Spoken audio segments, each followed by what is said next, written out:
Денеска имаше уште еден ден во судот во кој што, како што можете да забележите, повторно преку погрешно толкување на законите се направи еден преседан, една штета на одбраната, а во корист на специјалното јавно обвинителство. Имено беше побарано изземање на специјалниот јавен обвинител заради видлива пристрасност, која што барање требаше да го одлучи Советот за јавни обвинители или, доколку така сака, како што пушти едно известување обвинителката, тоа да биде направено барем со одлука. Но, како што видовте, како што СЈО ќе каже, така и судиите прифаќаат и се плашат да им се спротивстават, така што го прифатија тоа, се изгуби голем дел од денот за тоа, за жал, но се направи уште еден тежок правен преседан со кој што повторно се протежираше СЈО и повторно пред СЈО не можеше да се одговори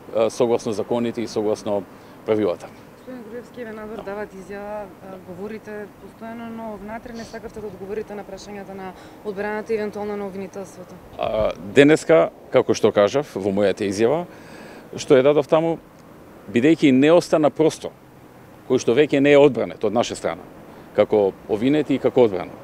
Немаше никаква потреба за да искористам оваа дополнителна можност за бранење на одреден простор кој што не е доволно одбранет. Имено, како што кажа, во сите досегашни искажани сведочења, материјални докази и се што беше презентирано и од СЈО и од наша страна, се докажа дека она за што мене ме терети обвинителството, СЈО, дека е неточно.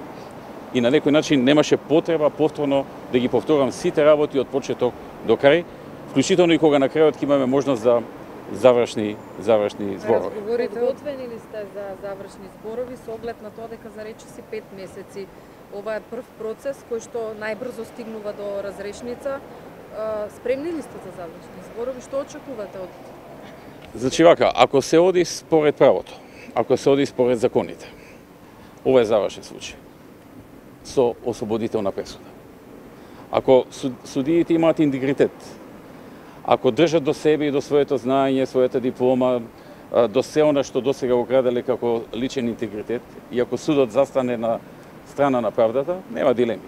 Ова е завршен случај со ослободителни пресуди. Имаате интегритет? Сепак, во јавноста простоија информации дека постои некаков договор помеѓу Зоран Заев и судиката во овој процес, Добрива Кацарска, со кој што договор, наводно било договорено, дека таа ќе добие унапредување во апелациониот суд, како член или како председател на апелациониот суд, а за возврат треба него да го ослободи и да го прогласи за невин, а мене да ме прогласи за виновен.